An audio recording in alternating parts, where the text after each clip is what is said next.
आज हम रिवीजन कर रहे हैं चैप्टर 17 की जो ईवीएस का है class 5। Question number 1 is who is the main focus of chapter across the ball. जो आपका चैप्टर है अक्रॉस द बॉल, उसमें मेन फोकस किस पर किया गया है? तो आंसर है Afsana Mansuri and Nagpada basketball team. इस चैप्टर में मेनली इस लड़की के बारे में और इस बास्केटबॉल टीम के बारे में बात की गई है, तो पूरा फोकस इन्हीं दो पे है।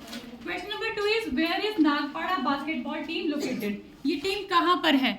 तो ये टीम है मुंबई में। Question number 3 is how did Afsana break the ball between jhuggi and the court. Afsana कहाँ रहती थी? एक झुग्गी झोंपड़ी में।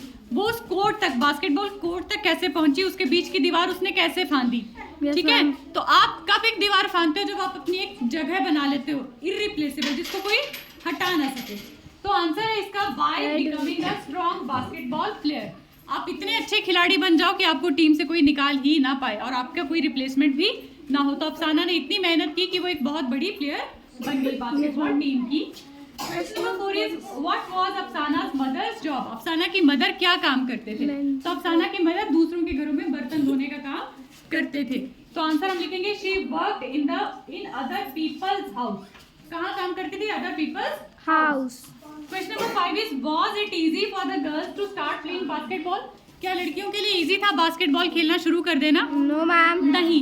पहली बात तो उनके पेरेंट्स मना कर रहे थे। दूसरा, अगर वो खेलने चले भी जाते तो वहाँ पर ऑलरेडी जो बॉयज टीम खेल रही होती थी वो उनको खेलने नहीं देते थे और पेरेंट्स को लगता था कि बास्केटबॉल जो है वो एक लड़कों की गेम है, लड़कियों को ये नहीं खेलनी चाहिए। तो आंसर हम लिखेंगे no it was not easy as some parents were hesitant. उनमें झिझक थी कि हम अपने बच्चों को अलाउ करें या ना करें, क्योंकि स्टार्टिंग में तो उन्होंने मना कर दिया, लेकिन कोच ने जब समझाया तो उन्होंने धीरे धीरे मान लिया कि हाँ चलो ठीक है खिलवाते हैं।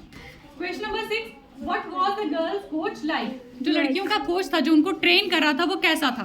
ठीक है, तो ही वाज स्ट्रिक्ट, उनके साथ थोड़ा स्ट्रिक्ट था, पंक्चुअल था होने के लिए, and he trained them well. उसने उनको ट्रेनिंग बहुत अच्छी दी, उनने हर चीज़ उनको बताई, उनकी डाइट का भी ध्यान रखा, उनको किस तरह से एक्सरसाइज करनी है, किस तरह से अपनी गेम को स्ट्रॉन्ग करना है, वो हर चीज़ उसने सिखाई उसको।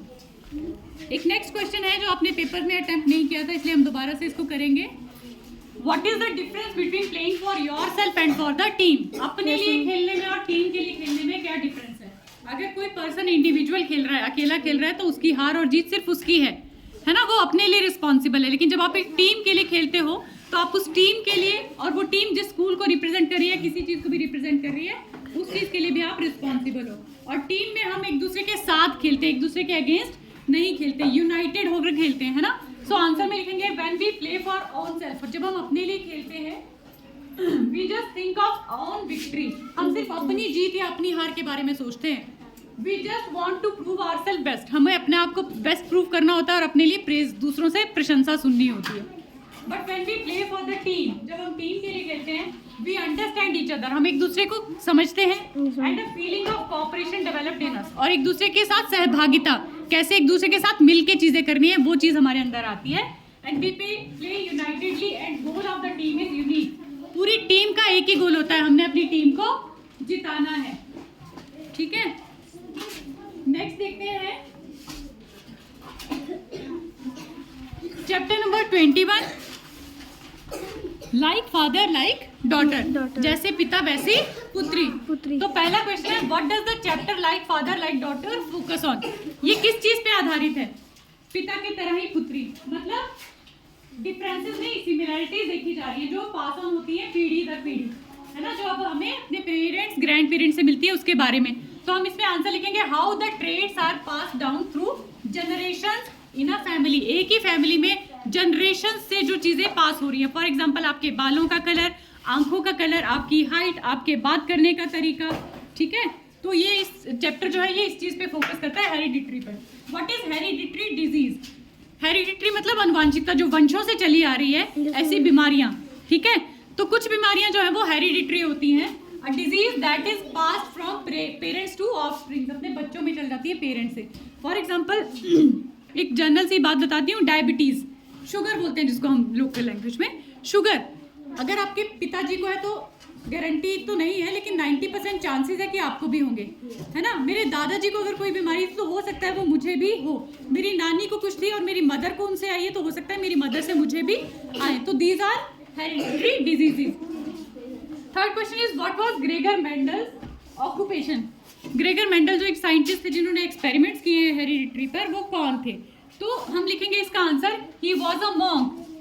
ठीक है, मॉन्क होते हैं जैसे आपके लामाज है ना, जिनको मानते हैं, वो वहां पर रहते थे। He was a monk and conducted experiment, और वो एक्सपेरिमेंट करते थे वहां पे आने वाले बच्चों पे या जो भी लोग आते थे उनको ऑब्जर्व करते थे।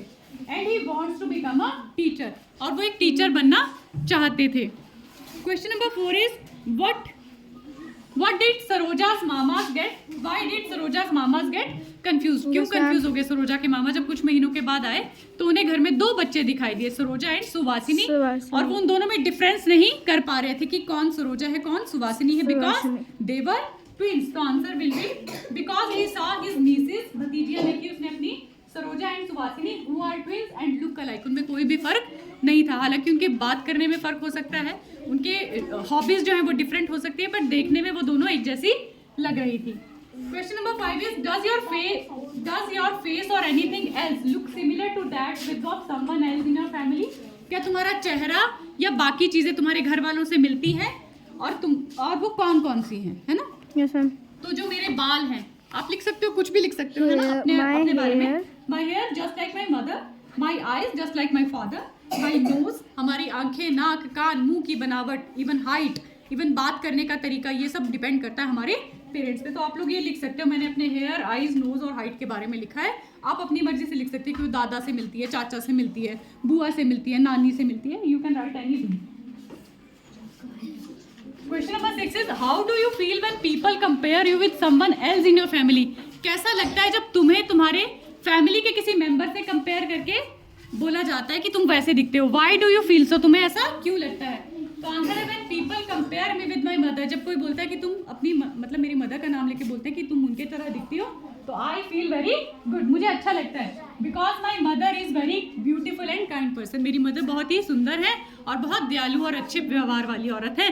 तो जब लोग मेरे को उनसे कंपेयर करते हैं तो मुझे लगता है कि वो मेरी भी प्रशंसा कर रहे हैं। ठीक है।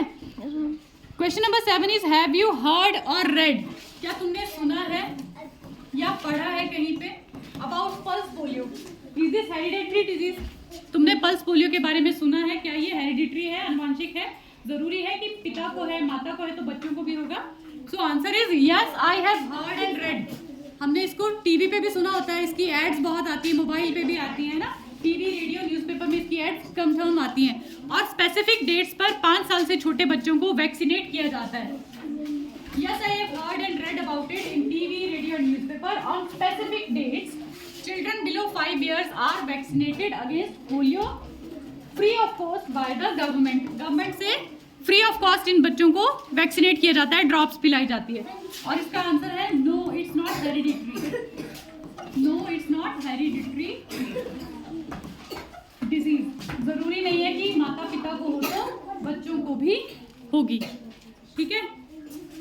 सो ये क्वेश्चन थे, काइंडली अच्छे से इसको लिख कर याद करना है अपने घर पे, है ना।